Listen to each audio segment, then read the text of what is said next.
let's pull this up from the New York Post. Badly understaffed park police assaulted by mob of thousands pelted with poop at pro-Hamas riot in D.C. Union Chief. Vote for Kamala if you want people throwing poop at cops.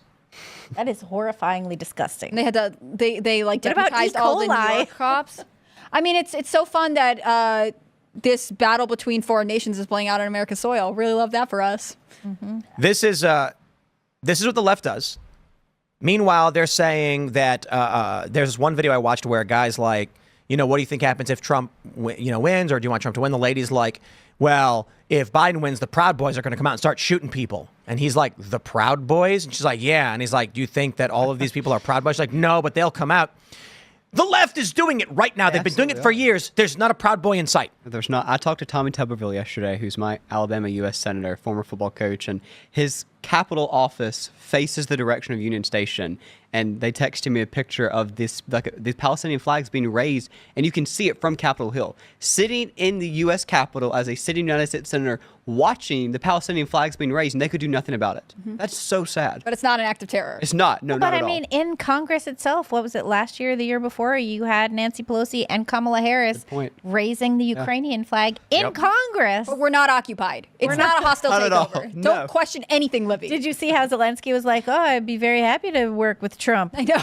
And we should probably look for some peace. Yeah, let's do that. He's for sure. Real he says quick. Now. Yeah. And Netanyahu's going to go down and meet with Trump. I mean, we've also had world leaders from across the world already lining up to meet with Trump. I mean, I know Viktor Orban met with him. This is Polish president, right? Yeah. Like they're looking at it. There is clearly someone who the world is like, maybe you guys should put him in because things seem to be not great for you the way it is. You do need actual grown-ups in charge instead of ones who are letting their brains drip out their ears. Well, picture from Netanyahu's perspective. I don't know how far the trip is from Israel, but it's quite a long trip. Made it all the way here. He gets here and he landed yesterday morning. Nobody greeted him at the airport. Nobody greeted him at Joint Base Andrews. Not Kamala, not Biden. Neither wanted to be seen. Biden He was didn't in the even basement send somewhere. like Card or the Maryland guy who's retiring. Exactly. In the chair. Nothing at all. No, he gets here and they asked in a press conference yesterday, oh, what are your plans while you're here? And then he said, we'll see. We're going to go speak to Congress or that type of thing.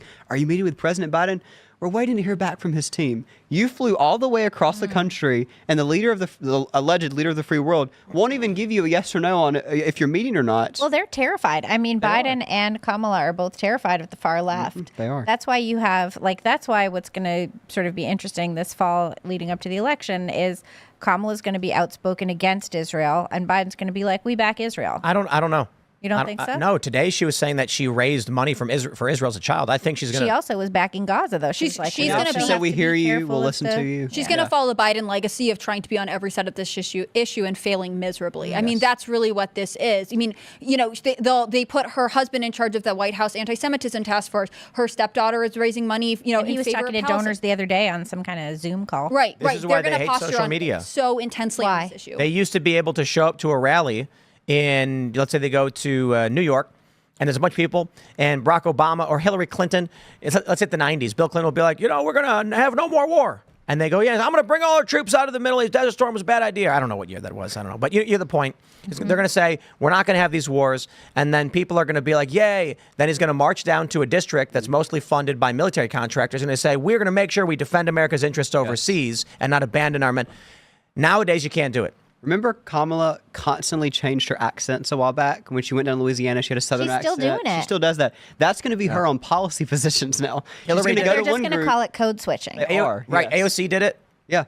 And And if you absolutely. complain about it, you're racist. Yes. Yeah. I mean, Code because we attacked the stutter, Code remember? switching. Now That's what they call it. Yeah, you remember code switching? It was like it was a whole thing when like microaggressions started being a thing that was like the new kind of racism. So code switching was the thing that people of color do when they're around their own people of color. And they talk like each other, and then they code switch when they're around white people because those nasty white people, you can't just be yourself around the nasty white people. I mean, that's like... But that's literally everyone does it in Chicago. Everyone does it everywhere. Yeah. Like, do you talk the same way with your family when you get home at the end of the day as you do to like your colleagues? Right. No, at work you talk like this, and then you get home and you're like, "Oh my God, it was terrible at work today." Blah, whatever. Blah, whatever. I don't know. But everybody does it. You talk one way with your friends, and then another way with your and then siblings, and then some other way with Yada, yada, yada. blah blah blah. Yeah. the whole thing. Blah, blah, blah. Code switching. Yeah, code Now, Hillary was... There's an NPR podcast called Code Switching or something. Oh. Yeah. I think a lot of the problems we see culturally are due to uppity, wealthy liberals who have been isolated from society Could it be and the are cat just ladies? now discovering very basic things most of America already knows. But because they're arrogant and racist, they think they're supreme and superior and need to assert this over everyone else. You know, Biden hit on that point. I don't know if you remember right after the debate when he was kind of in hiding for a few days and he finally came on Morning Joe and did that supposed to be recovery interview, but actually made it worse. Remember, that was when he was flipping the pages next to the microphone and we were like, you're reading a script. He was in the interview and he said, the DC elites are trying to take me out. Joe Biden has been in DC for 51 years. He is a DC elite. He's that old white guy in the room. All his friends turned on him. Yeah, I they mean, are, it's which really the shows you. Julius Caesar thing. It is. Backstabbers. He doesn't have any friends left is the real issue. I mean, They all died. He's of that age where all your friends died. Absolutely. And I'm not trying to be crude, but this is the reality. Is his friends are all gone, and Kamala's 59, and he's like, a younger generation. She's retirement age. Yeah. Jeez. What we need is like a 50-year-old. 45-year-old maybe. I mean, We had 30, DeSantis. we could have 35. He was like looking around, right? And he was Vivek 54. Vance is 40. Yeah. Yeah. That's good that Vance is 40. Well, that's actually like, leading your movement into the future. Yes. Which is smart by Trump to say we're going to put somebody here that's younger that could be the leader of the party in the future potentially. Also, J.D. Vance's policy plans, his ideas are really interesting because they're basically liberal plans from the mid 80s. They are. Like, They all are. my stepmother was a Democrat at the time, and my dad was a Republican. My dad was like a pro Ronald Reagan, and my stepmom was, Walter Mondale was like the race at the time. Oh, wow. And old timey, I know. Mondale. Yeah, Yeah, and he I remember, crashed and burned. I remember sitting, not as bad as Dukakis, but I remember sitting around the dining room table with my, parents, and they would talk about different stuff. And my stepmother was all labor, families, working families, all of this kind of stuff.